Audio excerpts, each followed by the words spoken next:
Salut tout le monde. Aujourd'hui, dans InSession, on reçoit un talent exceptionnel, auteur, compositeur, interprète, avec un style unique. Il nous transporte avec ses chansons puissantes et une sensibilité qui ne laisse personne indifférent. Mesdames et messieurs, Louis-Julien Dourceau.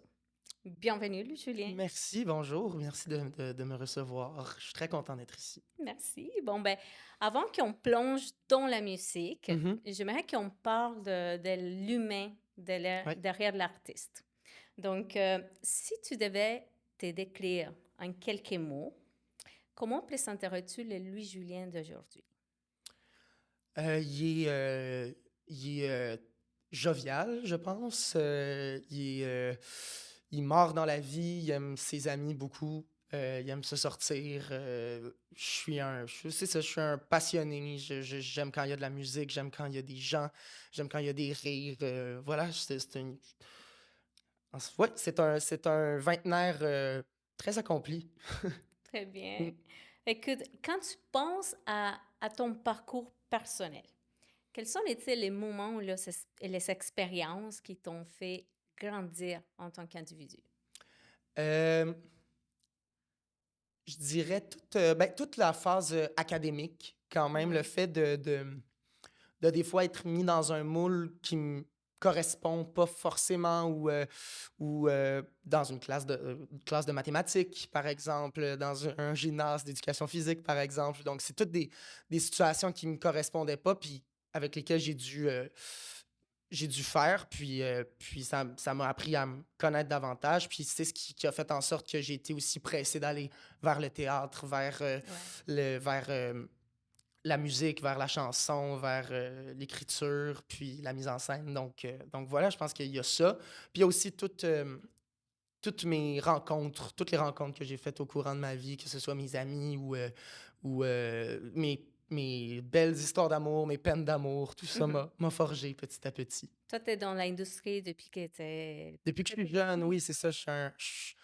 Vraiment un enfant de la balle. J'ai commencé à être comédien environ à l'âge de 12 ans, je pense. Ouais. Puis, justement, de là, les rencontres marquantes, parce que quand on se met à faire ça tôt aussi, je pense que c'est primordial et très important d'avoir une base amicale et affective très forte et solide pour que justement, si un jour ça va moins bien, ben c'est pas tout perdu parce que le plus important Et est ta fait. famille a toujours été J'ai une famille là pour exceptionnelle, toi. j'ai des amis exceptionnels. Oui, vraiment. Super, hein, c'est Mhm. très beau. Et le Julien, Oui. qu'est-ce qui te touche profondément dans ta vie quotidienne? Je vais encore être redondant, mais c'est l'amitié. Je connais pas encore de sentiment aussi fort que de sentir qu'on appartient à une communauté d'humains, une Mhm. communauté de personnes, de sentir qu'on peut appeler des gens quand on va bien, quand on va pas bien, de sentir qu'on partage un langage commun qui est bien à nous, qu'on vient de la même planète. Donc, ouais, je dirais que c'est la complicité avec les amis, puis leur support, les supporter, c'est encore aujourd'hui la plus belle chose que je retrouve dans la vie en général. Et toi, tes amis sont des musiciens aussi? Beaucoup. Beaucoup. Beaucoup. J'ai beaucoup d'amis du secondaire avec lesquels je suis encore en contact, qui sont dans plein de domaines Mhm. tout aussi fabuleux, autant dans le travail social qu'en psychologie, qu'en finance. Mais effectivement, j'ai un clan de musiciens très, très fort. Mon meilleur ami, Émile Bourgault, que j'aime beaucoup. En fait, sur mon premier album, les musiciens qu'on entend, c'est ma famille musicale. Tu sais, OK. pour vous dire, mon pianiste, c'est l'amoureux de ma meilleure amie qui est violoncelliste. Et OK. cette violoncelliste-là, qui est ma meilleure amie, est la petite sœur de Thomas, mon guitariste. Et Thomas est aussi le guitariste d'Émile. Émile a joué. Tu sais, Tout, tout tout se s'arrête en part. famille. Exactement, c'est très consanguin comme milieu musical, mais c'est tellement enrichissant. C'est des gens qui comprennent tout de suite mes idées, puis autant, je pense, comprendre les leurs quand vient le temps de travailler Et qui pour eux. partagent ton processus de Vraiment, créatif aussi. Hein. vraiment, Mais en parlant de processus créatif, Mhm. dis-moi, qu'est-ce qui déclenche chez toi l'écriture d'une chanson? Ça a changé avec le Mhm. temps. Et toutes les chansons de mon premier album, c'est mes premières chansons de vie, en fait. C'est les premières que j'ai écrites, en fait, que j'ai gardées. Mhm. Puis à ce moment-là, je me souviens que j'étais très stimulé par les textes. J'étais très... je lisais un petit peu plus à l'époque aussi. J'écoutais des chansons justement plus davantage à texte, moins des chansons qui nous font marquer la musique ou les arrangements ou les capacités vocales, par exemple. Mais donc, toutes mes premières chansons sont nées de textes que j'ai davantage écrits comme des poèmes, en fait, puis qu'après ça, j'ai mis en musique avec des accords puis des mélodies. Pour les nouvelles chansons, c'est étrange parce que pour l'instant, c'est les mélodies puis les progressions d'accords qui viennent en premier. OK. Puis c'est les textes qui prennent plus de temps à arriver. Donc, je sais pas pourquoi. Oh, excusez-moi, j'ai un petit rapport. Je vais reprendre. Pour le deuxième album, maintenant, c'est en fait, c'est la musique qui arrive en premier, les progressions d'accords arrivent en premier, les mélodies arrivent en premier. Puis justement, c'est même plus ardu maintenant de trouver du texte. On dirait que avec la maturité, il y a de quoi de brut dans les chansons qu'on écrit à 16 ans. C'est vraiment nos états d'âme qu'on met. À 22, on a comme une maturité, une genre Ouais. de petite sagesse de plus qui fait en sorte qu'on se pose plus de questions, qu'on cherche un peu plus, qu'on veut trouver exactement le bon mot pour décrire comment on se sent, où on sent qu'on est rendu. Donc ouais, en ce moment, c'est vraiment la musique qui vient en premier. Puis après ça, j'ai une mélodie puis une chanson qui me tourne dans la tête. Puis à un moment donné, je vais trouver le thème puis l'histoire qui va avec ça. Et c'est comme ça que tu apprends à E- exprimer tes émotions à travers la musique. Exactement, Bon, ouais. OK, c'est beau. Mhm. Ouais. Écoute, on ressent la beauté de la sensibilité à travers tes chansons. Est-ce que la sensibilité a toujours comme été une force dans ton parcours ou tu as dû apprendre à l'embrasser? J'ai toujours, ben, moi, je l'ai toujours, très bonne question. Je l'ai toujours vu comme, j'ai toujours su que ça faisait partie de moi. Je le savais.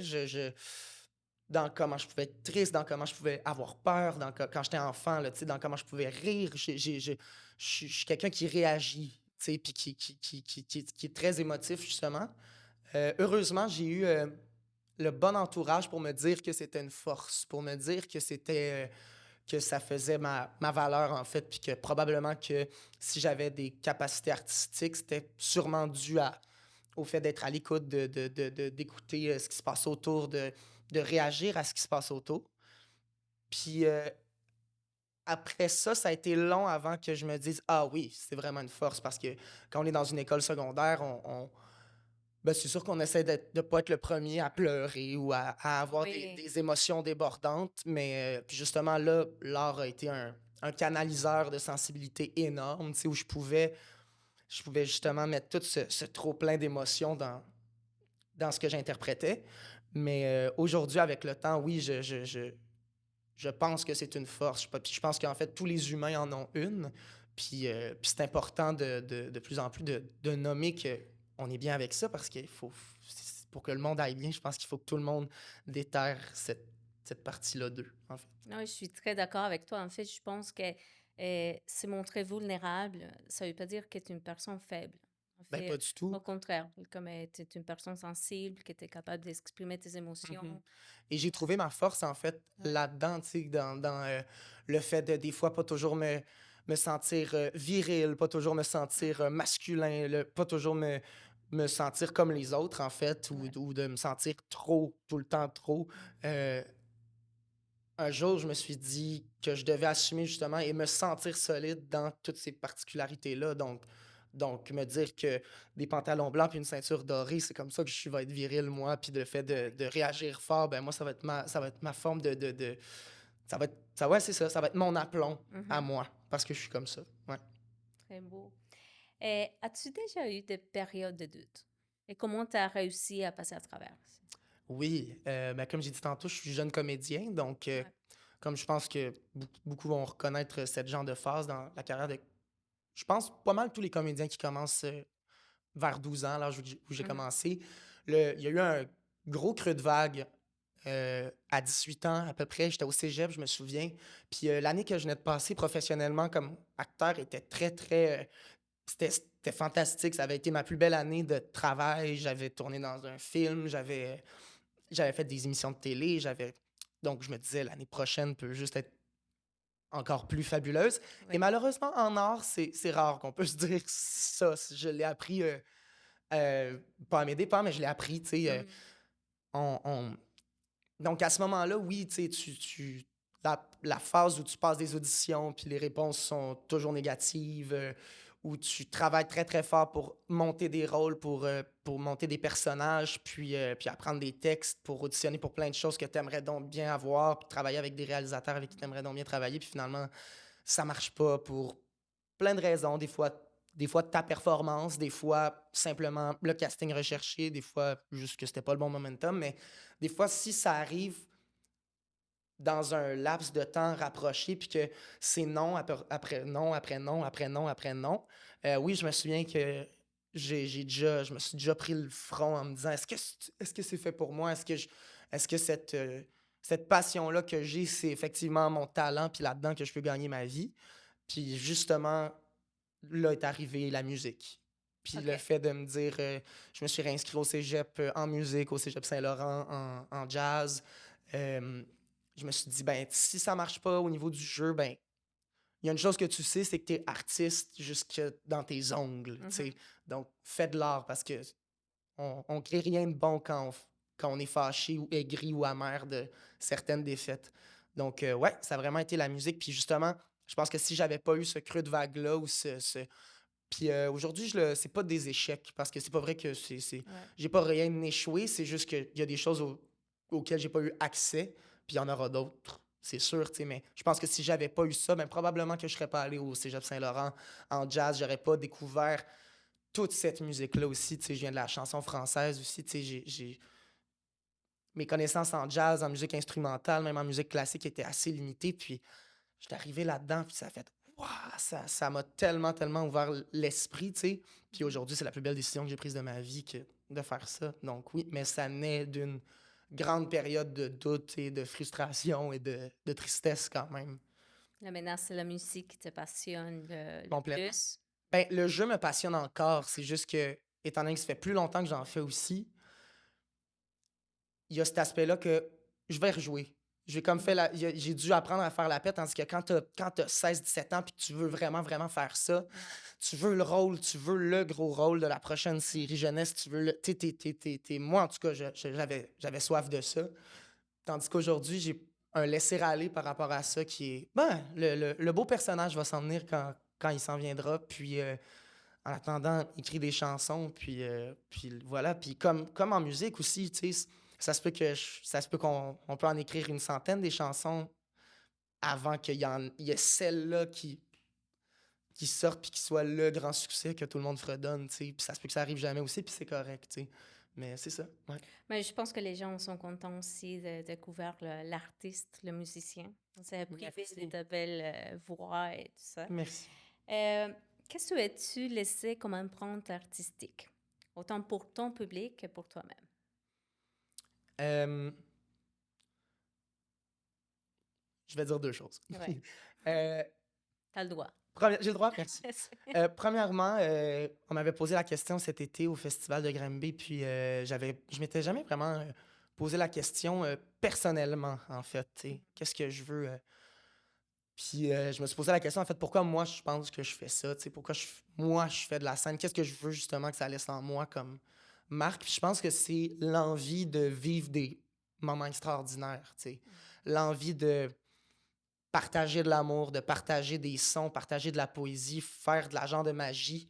En fait, il y a de quoi dans le phénomène du spectacle qui se crée, tu sais. C'est quand dans la vie de tous les jours, surtout à notre époque, qu'on s'arrête pendant 2 heures sans parler pour s'asseoir puis regarder quelque chose de vivant devant nous, tu sais, puis de pas intervenir, de pas... Il y a une poésie là-dedans que je trouve extraordinaire, puis que les gens sortent de là en se disant j'ai ressenti quelque chose de bien, d'enlevant, de galvanisant, puis je suis triste que le spectacle soit fini, puis je veux que ma semaine soit à la couleur du moment que je viens de vivre. Moi, Ouais. ça, je trouve que c'est la chose la plus importante. Je trouve que le monde peut vraiment aller mieux si tout le monde décide de vivre des moments extraordinaires et de se donner l'opportunité de trouver ça extraordinaire aussi.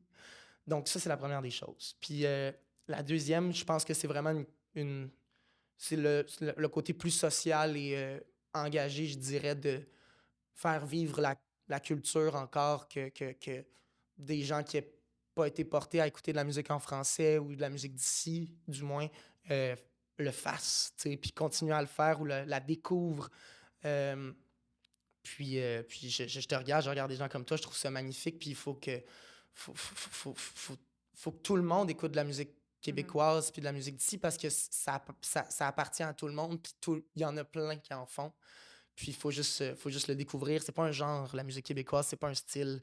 C'est juste, on est une petite contre-culture de 8 millions qui grandit dans un milieu anglophone. Je pense que c'est vraiment important de multiplier les offres et ça se fait en ce moment. Puis, mais je pense que c'est important aussi c'est ça, de les consommer. Puis pour moi, de faire lumière à d'autres artistes aussi, de pouvoir parler de d'autres artistes quand je fais des spectacles ou quoi que ce soit. Pour moi, c'est quelque chose c'est ma petite, c'est ça, c'est le petit papier journal en feu que je mets dans le gros feu de camp. Voilà. Donc, ça veut dire que toi, tu décides de chanter toujours en français pour contribuer à la culture québécoise. Oui, c'est ça. Puis ça, tu sais, ça m'empêche pas dans mon spectacle de Noël, tu sais, je fais Hallelujah de Leonard Cohen, j'ai fait Somebody to Love de Queen. Tu sais, je pense pas que le- oui, il y a la langue, mais je pense que surtout le nerf de la guerre, c'est d'être fier de ce qui se fait ici, d'écouter ce qui se fait ici, de consommer ce qui se fait ici.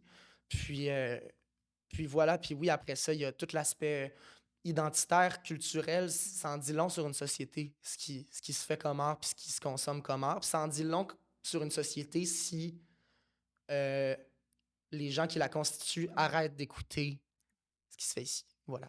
Je suis très d'accord avec toi. Merci.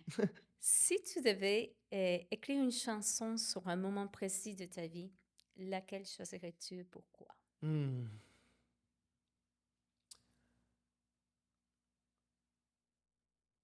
Je pense que ça serait. Je pense que ce serait ma plus récente rupture, précisément, mais je pense, tu sais, j'en parle un petit peu dans mes nouvelles chansons Oui. parce que c'est difficile de passer à côté. Mais tu sais, d'en parler précisément, on dirait que je suis pas encore allé parce que peut-être que j'ai pas eu assez de recul par rapport à ce sentiment-là, mais éventuellement, j'aimerais ça être capable ouais, c'est ça, d'essayer de mettre les bons mots puis les bonnes mélodies, les bonnes couleurs pour pas décrire, mais illustrer en fait quel sentiment il nous habite quand on perd quelqu'un qu'on aime. J'ai pas encore réussi. Puis voilà, fait que j'espère qu'un jour je vais pouvoir réussir, mais me connaissant, je pense que ça va me prendre du temps et du recul un peu plus sur. Ça m'a toujours pris. Souvent, quand j'écris, je parle de choses d'il y a 2 ans, mais ce qui s'est passé entre-temps, c'est encore trop frais. Mais voilà. Ouais. Mais tu vas y arriver. Un jour, j'y arriverai. J'aurai la lucidité. Parfait. Louis Julien, si tu avais la chance de parler au Louis Julien de 10 ans, qu'est-ce que tu lui dirais? Ça va être le fun. Ouais. Simplement. Je me souviens j'avais très peur, j'étais un peu heureux. Je le suis encore un petit peu, mais vraiment moins. Puis vraiment, ce sentiment-là d'avoir peur de quoi que ce soit, de l'autorité, de déplaire, la peur de moi-même, la peur des autres. J'étais effrayé à l'idée tu sais ça, de quoi que ce soit, en fait. Puis je sais qu'avec le temps, ça a été dur, mais avec le temps, je suis arrivé à un aplomb de plus, puis un accueil, en fait, par rapport à tout ce que la vie peut offrir, puis toutes les rencontres que ça peut occasionner, tous les beaux comme les moins beaux événements.